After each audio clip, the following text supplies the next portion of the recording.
বিক্ষোভে উত্তাল হয়ে উঠেছে তুরস্ক। ইস্তাম্বুলের মেয়র এক্রেম ইমামোগলুকে গ্রেপ্তার নিয়ে প্রতিবাদে ফেটে পড়েছেন জনতা। ৮১টি প্রদেশের মধ্যে ৩২টিতে ছড়িয়ে পড়েছে বিক্ষোভ। দেশটির প্রেসিডেন্ট রিসেপ তাইয়েপ এরদোয়ান হুঁশিয়ারি দিয়েছিলেন কেউ রাস্তায় বিক্ষোভ করলে সন্ত্রাস দমন করা হবে, তবে সেই হুঁশিয়ারি থোড়াই কেয়ার করেছেন বিক্ষোভকারীরা।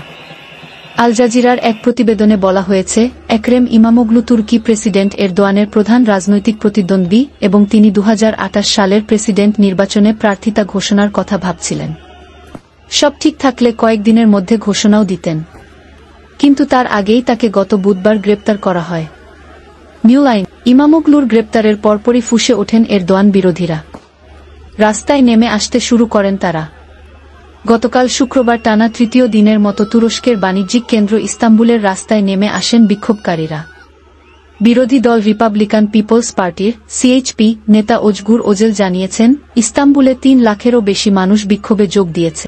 ইস্তাম্বুলের সিটি হলের সামনে বিশাল জনসমাবেশে ভাষণ দেওয়ার সময় সিএইচপি নেতা ওজেল বলেন, আমরা ৩ লাখ মানুষ। রাস্তাঘাট ও সেতু বন্ধ করে দেওয়ার কারণে বিক্ষোভকারীরা পুরো শহরে ছড়িয়ে পড়তে বাধ্য হয়েছে।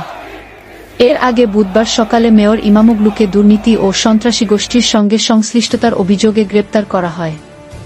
একই সঙ্গে বেশ কয়েকজন বিশিষ্ট ব্যক্তি, সাংবাদিক এবং ব্যবসায়ীকেও আটক করা হয়। গ্রেপ্তারের পর সরকার রাজনৈতিক সমাবেশের উপর ৪ দিনের নিষেধাজ্ঞা জারি করে। New line. এই ঘটনার একদিন আগে ইস্তাম্বুলের একটি বিশ্ববিদ্যালয় ইমামোগলুর ডিগ্রি বাতিল করে।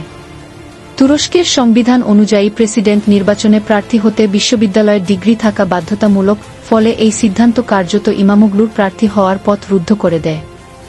ইমামোগলু জানিয়েছেন, তিনি বিশ্ববিদ্যালয়ের এই সিদ্ধান্তের বিরুদ্ধে আইনি লড়াই চালিয়ে যাবেন। শুক্রবার এরদোয়ান ঘোষণা করেন, সরকার রাস্তায় কোনো ধরনের বিক্ষোভ সহ্য করবে না এবং বিরোধী দল সিএইচপিকে দুর্নীতি ও সন্ত্রাসী সংগঠনের সঙ্গে জড়িত থাকার অভিযোগ তোলেন। তিনি বলেন, ইস্তাম্বুলে দুর্নীতিবিরোধী অভিযানের সুযোগ নিয়ে আমাদের রাস্তায় অস্থিরতা সৃষ্টির চেষ্টা করা হচ্ছে। আমি স্পষ্ট করে জানিয়ে দিতে চাই, লুটপাটের স্বার্থ রক্ষার নামে কয়েকজন সুযোগ সন্ধানী তুরস্কে অস্থিরতা সৃষ্টি করতে পারবে না। সরকারের সমালোচকরা মনে করছেন, ইমামোগলুর গ্রেপ্তার মূলত এরদোয়ানের প্রধান প্রতিদ্বন্দ্বীকে আগামী নির্বাচনের আগেই সরিয়ে দেওয়ার পরিকল্পনার অংশ। সরকারি কর্মকর্তারা অবশ্য বিরোধী নেতাদের বিরুদ্ধে নেওয়া আইনি পদক্ষেপকে রাজনৈতিক উদ্দেশ্যপ্রণোদিত বলে অস্বীকার করেছেন এবং দাবি করেছেন, তুরস্কের আদালত স্বাধীনভাবে কাজ করছে। ইস্তাম্বুল থেকে আল জাজিরার প্রতিবেদক আকসেল জাইমোভিচ জানান, ইস্তাম্বুলের পৌর ভবনের সামনে বিক্ষোভে অনেক বিশ্ববিদ্যালয় শিক্ষার্থী অংশ নিয়েছে। তিনি বলেন, তারা বলছে, ইমামোগলুর গ্রেপ্তার এবং ইস্তাম্বুল বিশ্ববিদ্যালয়ের ডিগ্রি বাতিলের প্রতিবাদেই বিক্ষোভ করছেন তারা। তিনি বলেন, বিক্ষোভকারীরা বলছেন, এটি শুধু কোনো এক রাজনৈতিক দলকে সমর্থনের আন্দোলন নয়, বরং তুরস্কের সমাজে দীর্ঘদিনের প্রাতিষ্ঠানিক অবিচারের বিরুদ্ধে একটি বার্তা পাঠানোর জন্য আন্দোলনে নেমেছেন তারা। অনেকে বলছেন, তাদের ভোটাধিকার ও প্রতিনিধি নির্বাচনের অধিকার চ্যালেঞ্জের মুখে পড়েছে। ইমামোগলুর গ্রেপ্তারের পর বুধবার ইস্তাম্বুলে বিক্ষোভ শুরু হয় এবং দ্রুত তুরস্কের ৮১টি প্রদেশের মধ্যে ৩২টিতে ছড়িয়ে পড়ে।